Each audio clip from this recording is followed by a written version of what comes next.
J'étais censé avoir un petit gaming pour passer dans la foule avec le micro, donc je vais le faire moi-même à ce moment-là. Donc si vous avez des questions, n'hésitez pas, c'est le moment. Feu, demandez-leur ce que vous voulez, ils sont là pour vous, pour savoir un petit peu ce que vous pensez d'eux, ce que vous attendez d'eux, leur parcours, leurs aventures, voilà, je sais pas, ce qu'on peut leur poser comme question. Vous levez le bras, je passerai vous voir. Feu, allons-y.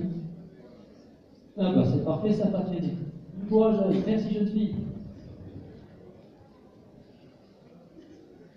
Alors, bonjour. Bonjour. Bonjour. Je voulais savoir, vous avez démarré à quel âge les voix?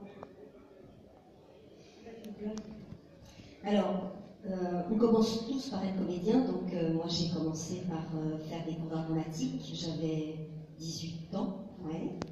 Après j'ai fait pendant pratiquement 12 ans que la scène, j'ai joué beaucoup au théâtre, hein, j'enchaînais beaucoup, les pièces de boulevard, les classiques, j'ai eu la chance de travailler avec Michel Roux, avec Jean de Sailly, Simone Dallaire, des gens de théâtre merveilleux, et puis il y a eu à un moment donné un petit creux, et j'avais travaillé sur une tournée avec une comédienne qui m'avait dit « Patricia, avec la voix que tu as, tu devrais t'intéresser au doublage ». Or, à l'époque, à la fin des années 80, tu m'arrêteras, Jean-Claude, et je pense que tu acquiesceras, ce secteur-là du métier était quand même pas très prisé. Et on nous disait que c'était très difficile d'accéder au domaine de la voix. Donc j'ai fait un stage de formation, et c'était à l'époque où il y avait une chaîne de télévision qui s'appelait La 5. Et sur la 5, il y avait un nombre de séries américaines. Il fallait remplir les grilles. Hein. Donc quand j'ai terminé mon stage, j'ai eu la chance de pouvoir me présenter tout de suite dans une société de doublage qui s'occupait de la série qui a lancé Johnny Depp, qui s'appelait 21 Jump Street.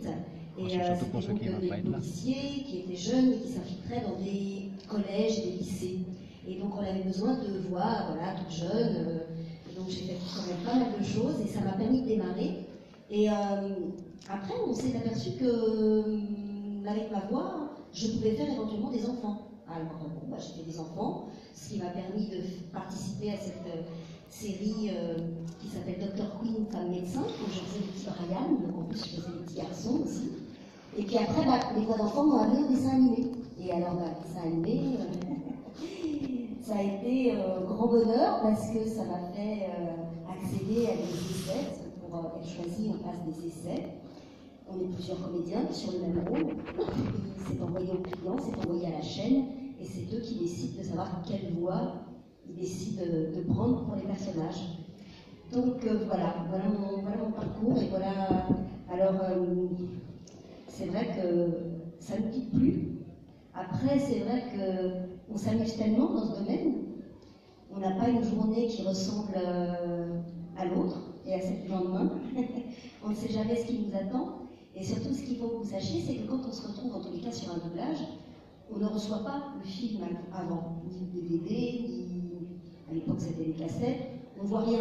On arrive, on nous montre des images, c'est découpé en scènes. Donc on voit une première scène, et au moment où on découvre le personnage, il faut poser une voix. Donc c'est le dessin vraiment, enfin, puisque là on est pour du manga et de l'animation, c'est vraiment le dessin qui nous inspire, et surtout aussi ce qu'on entend de la version originale.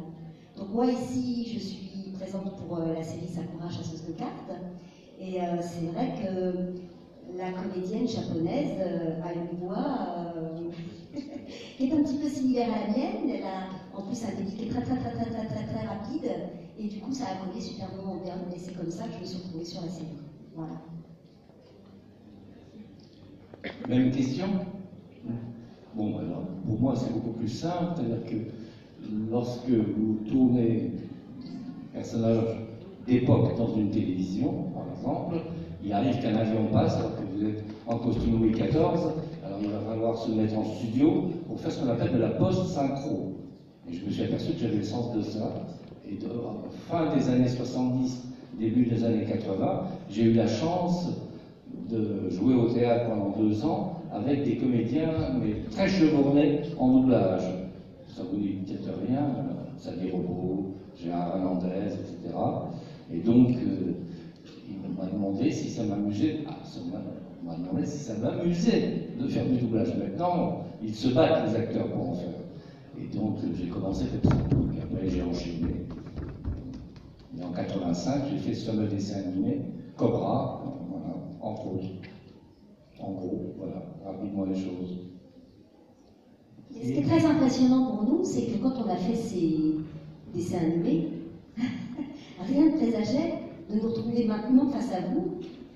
Des années ont passé, et donc du coup, d'être en contact avec le public et de nous renvoyer ce que vous nous renvoyez, c'est-à-dire, bah voilà, ça a versé voilà, des 12 années pour vous avec nos voix et tout, c'est très très impressionnant et très émouvant, parce qu'on a rarement le retour de notre travail, et les conventions manga, en tous les cas, c'est une occasion pour rencontrer notre public et pour que vous nous renvoyiez bah, tout ce qu'on a pu, avec nos voix, susciter dans votre imaginaire, et c'est très impressionnant.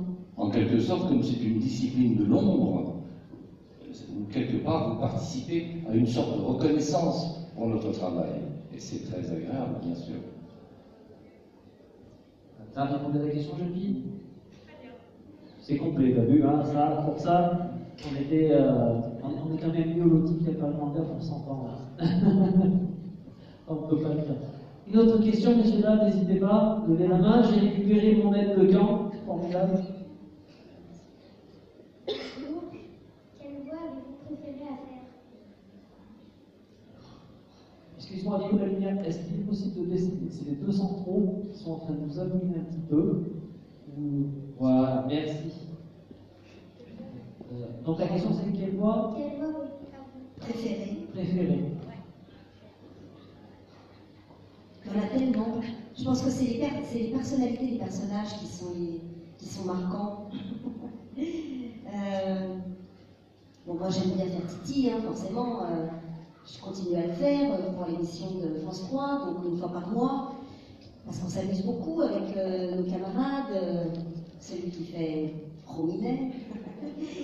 Mais chaque série a, en tous les cas, voilà, on prend plaisir à chaque série, hein, parce que c'est une nouvelle aventure, c'est une nouvelle équipe. Absolument, mais parce que si a raison, c'est d'apprendre la personnalité, bien évidemment, de l'acteur étranger. Enfin, en tout cas, de la qualité du dessin animé. Parce qu'on est dans le dessin animé. Il n'y a pas que des dessins animés, il y a aussi les séries américaines, enfin, qu'elles soient étrangères. Mais c'est vrai, par exemple, tu vois, la série Jumanji en dessin animé, moi je faisais Petit Peter, bah ça c'était magique quoi, parce que à chaque épisode il y avait effectivement ce jeu qui nous emmenait dans des grandes aventures, et ça c'était assez plaisant, mais Titi c'est pareil, c'est très plaisant, Sakura avec les cartes magiques, pareil, j'avais des pouvoirs extraordinaires, donc tout ça est fabuleux. T'en rêvais pas la nuit, non? J'en rêvais pas la nuit, mais du coup, c'est des choses qu'on ne donnerait jamais à l'image quand on fait du doublage. Donc ça nous permet, nous, en tant qu'acteurs, d'avoir une richesse d'expérience qui est extraordinaire. Et puis c'est vrai que on découvre aussi le pouvoir de notre voix, parce que moi, au départ, comme on m'a dit, Frédéric Pesset, le faire du doublage, moi je ne connaissais pas le registre de ma voix et ce que je pouvais faire. Des toutes petites voix comme ça, je faisais des petites souris, des petits oiseaux, des petits libellules.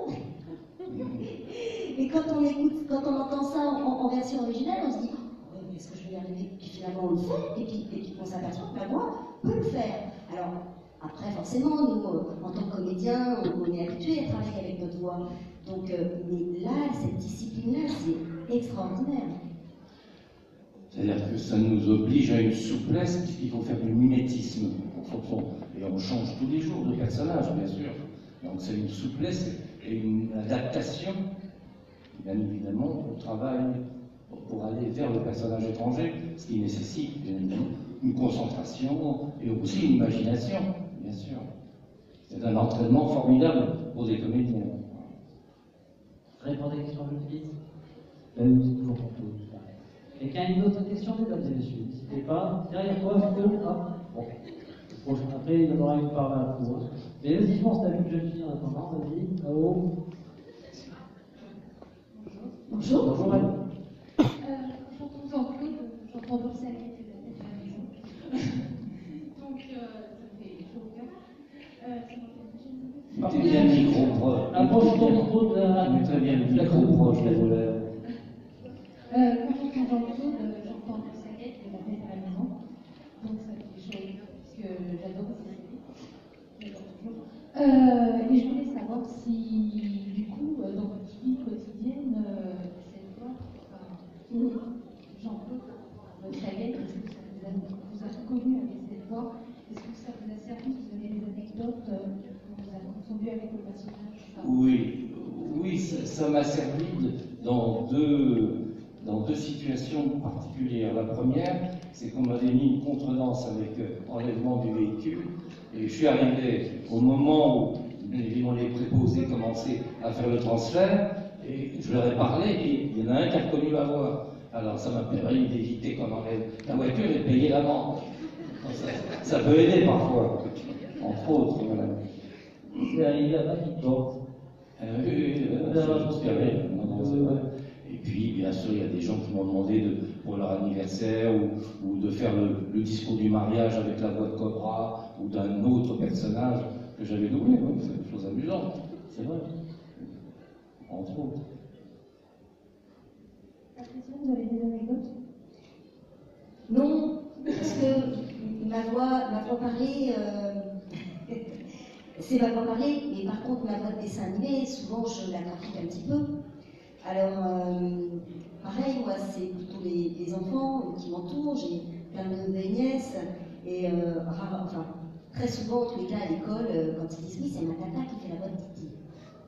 Alors les petits copains et les petites copines font mais oui, c'est ça. Alors donc du coup, moi c'est pareil, je fais des messages sur les boîtes vocales avec la voix de Titi. Je fais aussi des petits messages pour les anniversaires, pareil. Et donc là, effectivement, après, j'ai beaucoup de crédit aux yeux, en tous les cas, des petits copains et des petites copines. Donc après, je signe pareil des autographes. Donc voilà, mais dans la vie courante, non, j'ai pas d'anecdote parce que rarement on connaît ma voix. Mais peut-être on t'a fait la même proposition qu'à moi, c'est-à-dire faire de la pub sur des produits. Avec la boîte des années. Par exemple, j'ai fait la campagne de Bosch l'année dernière, Ouais. Voilà, parce que ça faisait penser à un personnage que j'interprétais dans un live. Quoi.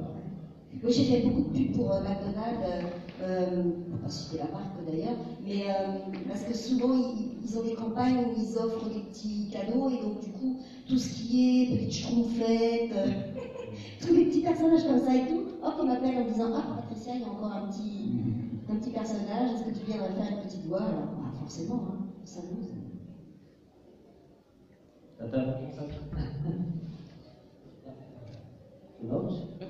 Bonjour, je voudrais poser une question. Est-il difficile de passer de la voix de Sakura à Titi, comme Cobra à Wingman? Est-ce qu'il est difficile de passer d'une voix à une autre? Comment vous faites pour trouver les voix qu'il faut en fait? Bah, je te dis, tu vois, il faut vraiment écouter la version originale, parce que c'est vraiment celle-là qui nous donne le ton, en tous les cas, sur lequel il faut être, et quel registre vocal il faut donner. Donc, on écoute la version originale, et puis c'est le directeur artistique qui dit « Ah ouais, là c'est top, ça c'est génial. Tu peux la faire un tout petit peu plus aiguë essaie de parler maintenant. Par exemple, si c'est un personnage qui a un gros nez, qui peut te boucher le nez, qui parle comme ça. Tu vois? Donc ça c'est vraiment ce qu'on entend en version originale qui te guide. » Elle a raison. On fait des propositions et elles sont plus ou moins acceptées. Quoi. Bien évidemment, on a la possibilité de changer notre registre vocal, soit aggravé, soit de monter complètement dans les aigus. Voilà.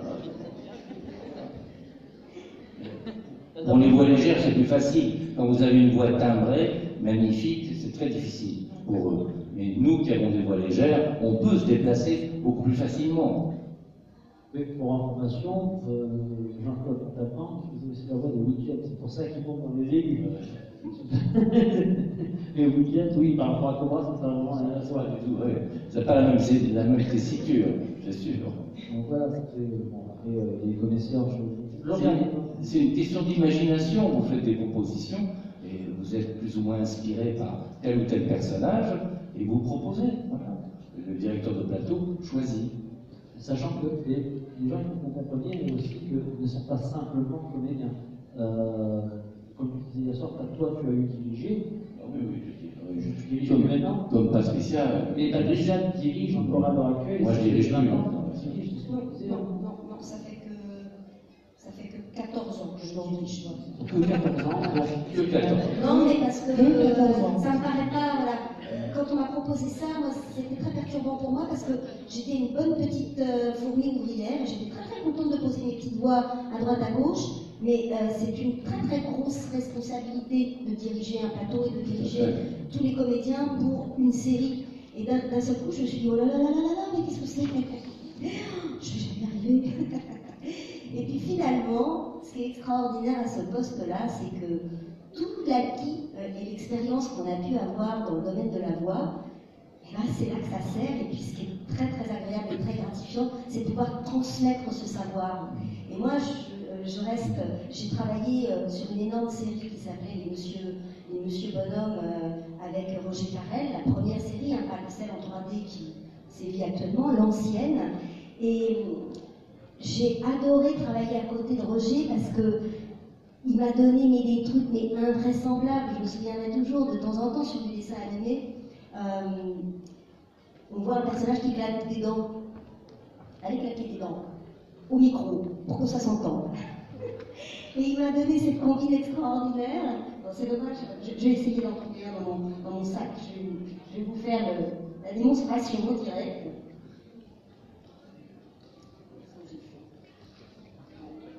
Question suivante, mesdames et messieurs. Là où on va faire le tour.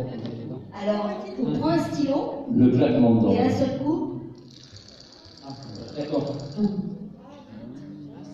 donc au niveau des trucs comme ça, mais Roger, mais il en avait des tas. Mais c'était extraordinaire. Et puis alors, toutes les petites réactions des personnages, des fois, voilà, au niveau du dessin, ils rigolent, ils soupirent, tout ce qu'ils pouvaient faire de différent et tout.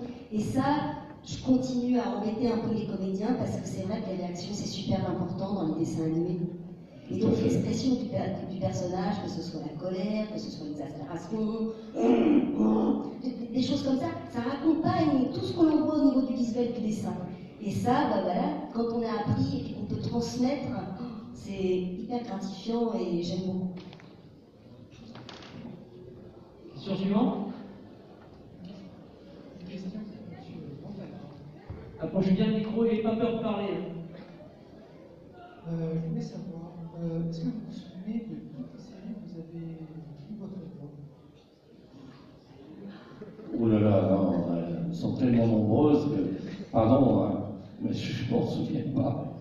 Parce Non. que moi, votre voix me dit quelque chose. Oui, mais rafraîchissez-moi la mémoire. Sabrina l'apprentie sorcière, elle est professeur. Comment? Sabrina l'apprentie sorcière, la série. Vous n'avez pas prêté votre voix à un personnage? Je n'entends pas très bien votre question.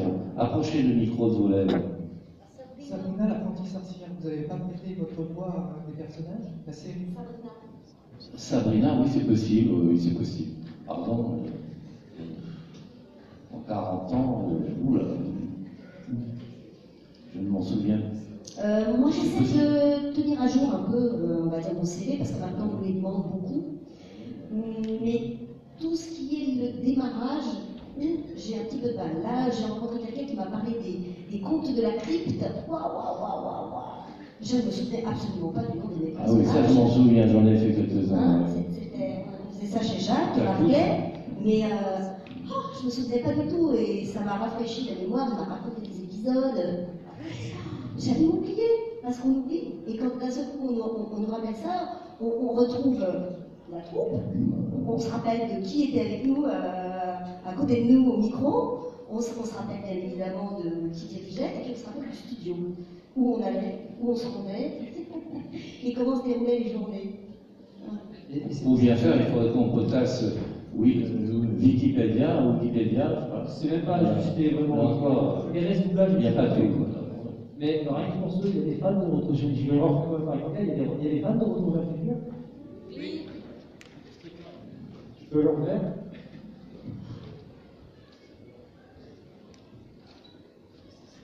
There's a talker fly. Ça vous parle maintenant? Oui. C'est des voix qu'on entend partout, on ne sait pas forcément. Il faut y penser, il y a dans l'oreille, c'est vrai.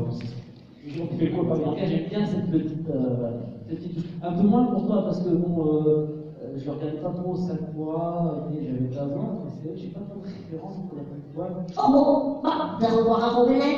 Mais oui, faire robinet. Mais je te promets, je vais trouver un truc à te faire, c'est pas le choix. T'inquiète pas. Question suivante, mesdames et messieurs. Attends, il y a encore une question en haut, il y a pour rien aller. Bonjour.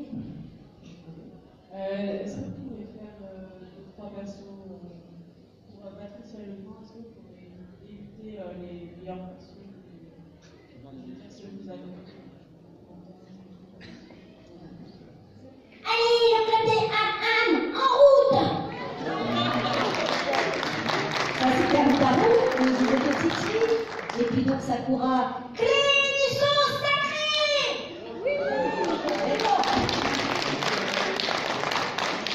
Quand on fait des concerts, pour faire applaudir les gens, hein. Eh oui, tu vois. Tu te souviens d'une phrase fétiche de Cobra, toi? Il n'y a pas franchement de truc fétiche. Parce que c'est vrai, j'ai pas de phrase fétiche de Cobra, je ne sais pas quoi lui faire.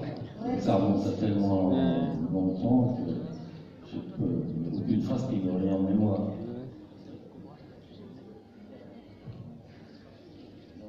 Il y a toujours eu du succès avec les danses.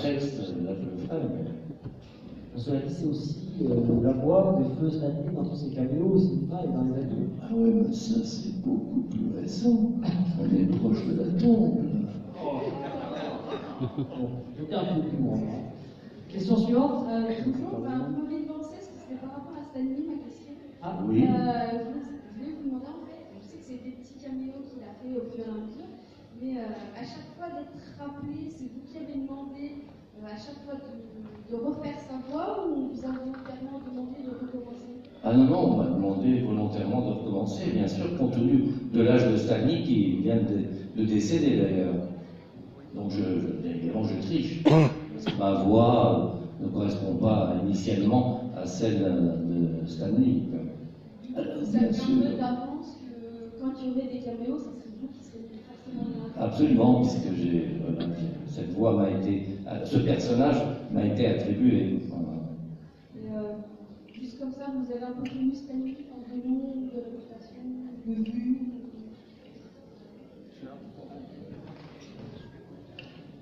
Tu veux dire si tu l'as rencontré ou si tu échangé avec lui? Ah non, non, non, je ne l'ai pas rencontré, non. On rencontre rarement les comédiens C'est très rare, oui. en version originale. Ça peut arriver si par hasard ils sont de passage à Paris Voilà. et puis qu'ils sont là pour lancer, on va dire, la Promotion pour une d'un promotion film. quelconque. Et d'un seul coup, nous, il faut qu'on soit en même temps en studio pour un produit sur lequel ils ont été. Donc la probabilité elle est très très rare, mais ça arrive. J'ai failli rencontrer Seinfeld parce que peut-être que cette série vous dit quelque chose. Une série américaine très drôle, et Seinfeld, car c'est le nom du comédien à la ville, est venu à Paris pour une promotion quelconque, et je l'ai raté, c'est dommage, j'aurais bien aimé le rencontrer. Voilà. Mais il y a des fois, c'est très très troublant parce qu'on peut être amené à doubler une comédienne qui vous ressemble. Moi, j'en ai une qui s'appelle Christine Chenoweth et qui a participé à cette série qui s'appelle Pushing Daisies, mais aussi à La Maison Blanche, Glee. Elle a été aussi là récemment dans La voix d'Olive. Oui. Oh mon Dieu, Olive. Olive Slough. Et je ne sais pas si tu vois son physique, mais c'est amusant parce que les directrices de production qui ont pensé à moi pour cette comédienne, elles m'ont dit, attends, mais quand on l'a vu à l'image, ça c'était toi. Et c'est vrai que quand je la vois, mais elle est extraordinaire, elle a le même dynamisme. Bon, en plus c'est une chanteuse hors pair, mais extraordinaire. Elle fait des comédies musicales. Alors j'ai la chance de la doubler, on va parler, et je la laisse chanter parce qu'elle chante merveilleusement bien. Mais en plus de ça, dans la vie, elle est toute petite, elle est comme moi, elle n'est pas plus grande.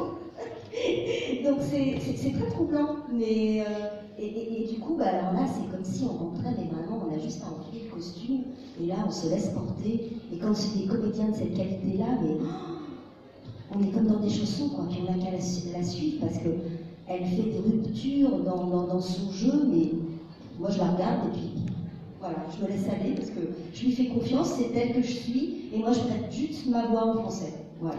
Elle a parfaitement raison, c'est beaucoup plus facile de suivre de très bons comédiens que des comédiens moyens. Parce que là, là, on est obligé de faire preuve d'imagination pour sauver le produit. Ça m'est arrivé quelquefois. Voilà. Mais quand vous avez affaire à de très bons comédiens, il n'y a qu'à faire du mimétisme, il n'y a qu'à suivre, c'est tout. Voilà. En tout cas, d'ailleurs, tu donnes des gens, il y a une heureuse pour vous. Et donc là, je viens de la faire dans Trial and Error pour Canal+, je crois. Et donc, elle était la guest principale de la saison 2. Incroyable. Toujours pareil, toujours surprenante et pareil avec des chansons incroyables. Question encore, mesdames et messieurs, n'hésitez pas, levez la main.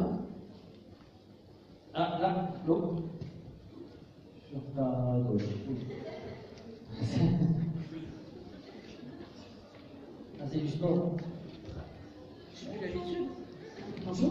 Bonjour. Je voulais savoir si ça vous avait amené à faire des choses un peu improbables ou des visites de lieux. Par exemple, en fait, j'ai vu une vidéo où les doubleurs de Dragon Ball ont été invités sur un plateau télé au Japon pour faire des mix en fait entre la voix japonaise et la voix française. Est-ce que vous, ça vous arrive de faire des visites d'endroits pour vous inspirer ou de faire de plateau? Alors, non, moi j'ai pas eu la chance d'aller au Japon. Par contre, les premiers salons mondiaux que j'ai faits m'ont emmené au Canada. Donc j'étais à Québec, dans la ville de Québec. Et puis quelques années après, genre 3-4 ans après, à côté d'Ottawa, à Gatineau. Et alors là, traverser l'Atlantique pour aller rencontrer ces fans qui parlent la même langue que nous. Et là, d'un seul coup, s'apercevoir que c'est la version française qu'on a faite à Paris qui les a bercés eux aussi de l'autre côté de l'Atlantique. Ah, c'est incroyable. Et j'ai pas eu la chance d'aller au Japon de toi. Non, et là j'aimerais bien, mais non, pas pour l'instant. Non. Même si j'ai rencontré des amis africains ou des amis même russes qui m'ont dit mais ta voix, ah bon. Voilà. En Afrique, l'Afrique équatoriale française, bien sûr, tous les pays anciennement d'Afrique équatoriale française, Sénégal, Mali, Dahomey, etc., etc. Là oui, mais non, elle a été invitée.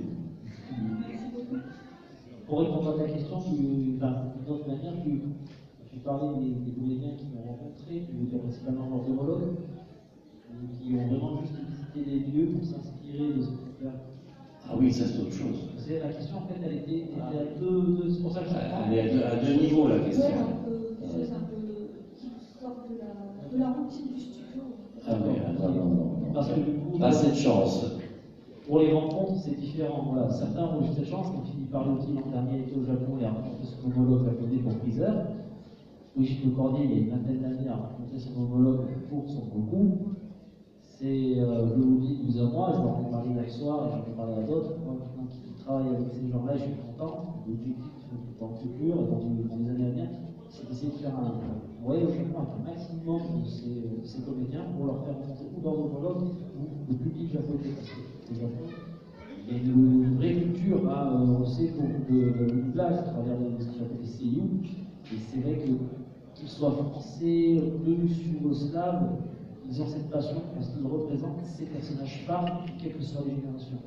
Et après, voilà, c'est qui parlait un truc qui est un ami qui m'avait envoyé des photos depuis le Japon, il s'est amusé là-bas comme un gamin. Il a été reçu royalement, mais c'est pas du tout plus la même méthode de travail. Donc ça, oui, ça peut peut-être les aider à s'inspirer après quand ils reviennent en France, mais ils sont très très peu à l'avoir fait. Et de connaissances, pour moi, il n'y a que ces deux personnes-là. C'est de répondre à une certaine partie de la question qu'eux n'auront peut-être pas. Moi, je le sais, donc je te le dis pas. Question suivante, mesdames et messieurs. On a encore le temps pour beaucoup de questions. Et après, on regardera les dernières questions. Merci.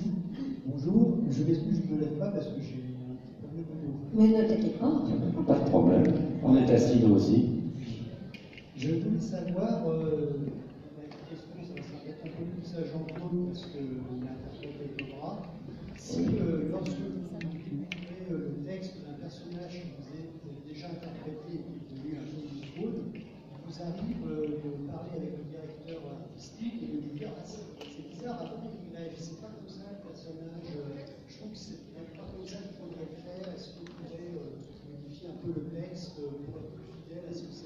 C'est pas faux, c'est pas faux.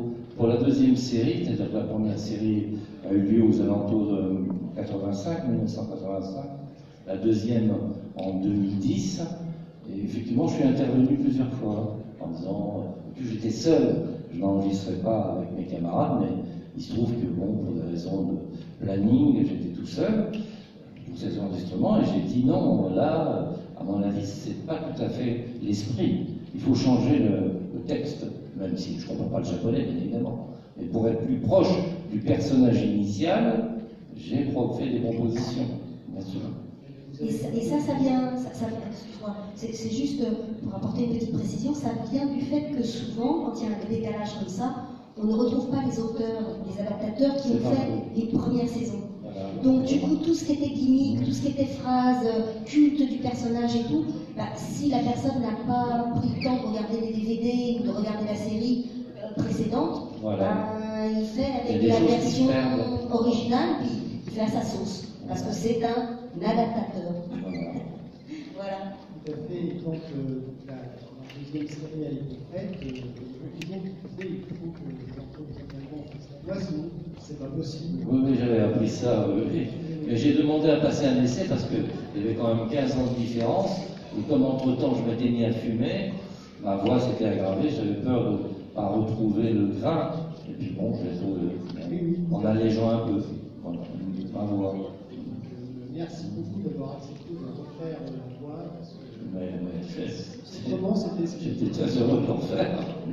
Alors à ce sujet, moi j'attends avec impatience la nouvelle saison de Sakura. Je sais en tous les cas que vous êtes beaucoup, en tous les cas des fans, à vous exciter sur les réseaux sociaux pour réclamer à corps et à cri que ce soit la même distribution. Donc on espère, on croise les doigts. On sait qu'il y en a certains qui ont carrément contacté en tous les cas la maison d'édition, donc ils sont au courant. Maintenant, on ne sait pas dans quelle maison de doublage ça va atterrir à Paris. On espère que ce sera à Paris. Si c'est à Paris, ce sera nous. Si ça part en Belgique. Je pense que vous aurez une Sakura de substitution.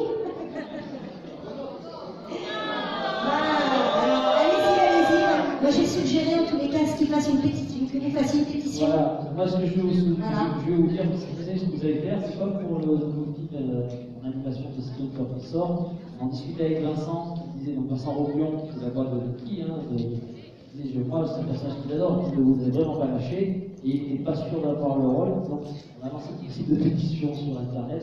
Si quelqu'un veut le faire, n'hésitez pas, sous-doser ça, parce qu'ils sont très à l'écoute de ça, et clairement, il a récupéré, je pense officiel, mais en tout cas, c'est pas fait, c'est en place, il récupère le rôle. C'est vrai que pour Sakura et Patricia, ça serait. Le problème s'est posé avec Brigitte Le Cordier quand elle a repris Sandokan. Sandokan, c'est pas jeune, c'est un homme en plus. Et elle a failli être remplacée. Ah bah oui, ça, oui, mais après ça a été. Et les mystérieux aussi, les dents aussi, hein. Bien sûr. Bah là, ils ont été changés. Oui. On les a pas repris du coup. On les a pas repris du coup sur la Cité d'Or. Bah non, elle a été remplacée. Jackie Berger. Jackie Berger a été remplacée. C'est vrai que c'est Jackie Berger qui se débat. Ouais. Et d'ailleurs, il semble si elle n'est pas belle, en tout cas, elle est pas belle. Ouais. Attention, je vais mettre qui a essayé de chercher. Donc, il ne faut pas hésiter à vous manifester par les réseaux sociaux, parce que nous, on n'a pas de pouvoir. Hein. Nous, on nous demande, si on nous réclame, bah, bien évidemment, on est toujours, on trouve un créneau, on est disponible, et on vient parce que, voilà, on a quand même une conscience professionnelle, donc pour vous, en tous les cas, par respect pour le public, on a envie, bien évidemment, de continuer. Mais si on n'est pas, en tous les cas, sur les produits, ça n'est pas de notre responsabilité. C'est vraiment où les chaînes ont décidé de ne pas mettre les moyens pour que ce soit fait en France. Donc du coup ça part ailleurs, mais sinon voilà. Donc n'hésitez pas à les soutenir pour ça, à un moment, ça mange. Il y a peu de temps, 5 minutes pour créer, je sais pas, une publication Facebook ou un lien quelconque, mais n'hésitez pas parce que ça fonctionne, ils sont à l'écoute de ça, c'est-à-dire qu'il ne faut pas oublier que leur force de Ah, de persuasion, merci. Donc, la réponse de persuasion, elle est plus forte venant de vous, venant du public, venant des gens comme vous et moi, hein, parce que eux, oui, en effet, ils aimeraient. Il y en a beaucoup qui me disent tiens, j'aimerais bien tourner là-dessus, tiens, j'aimerais bien. Un jour, par exemple, je t'avais rencontré avec Philippe Roulier. Philippe Roulier, donc le directeur artistique aussi, qui était sur Sakura. Qui faisait le papa. Qui faisait le papa. Voilà, et qui faisait aussi la direction artistique de One Piece au début.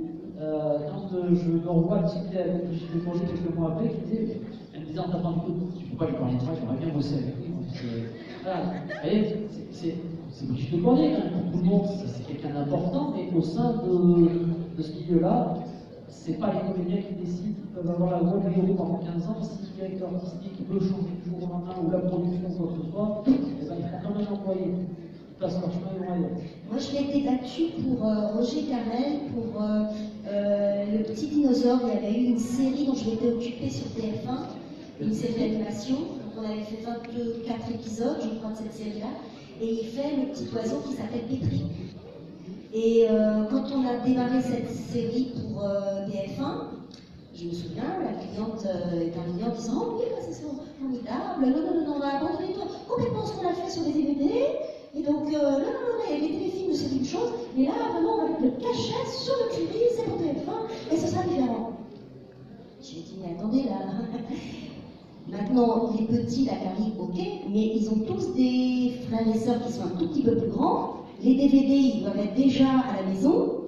Le gamin, quand il va passer du DVD à la série, il va pas comprendre. Hein. Donc, moi, pourquoi vous voulez pas que ce soit Roger? J'ai dit, on va se prier, moi, Roger Carrel, sur la série? J'ai dit, c'est pas possible, ça. Alors, elle m'avait dit, bon, on va faire un épisode test. Et donc, je lui ai fait un épisode test et j'ai repris les personnages. Il y avait déjà Stéphanie Lafort qui faisait Petit Pied, et puis les autres aussi. Il y en avait certains qui avaient participé au dernier téléfilm qui avait pu avoir lieu genre 1 an et demi auparavant. Hein. Et je me suis battue et finalement, j'ai réussi à imposer toute la dernière distribution pour qu'il y ait une cohérence. Ils sont terribles, hein? Bien sûr, bien sûr. Bon, en tout cas, bien sûr, nous, on va arrêter là, pour te dire le planning.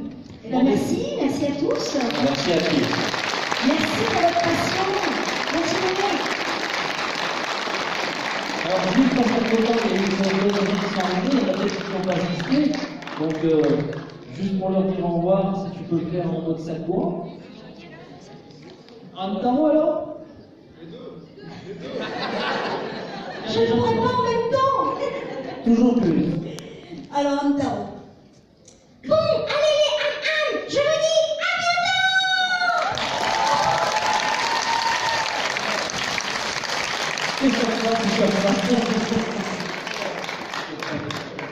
Eh bien, au revoir tout le monde.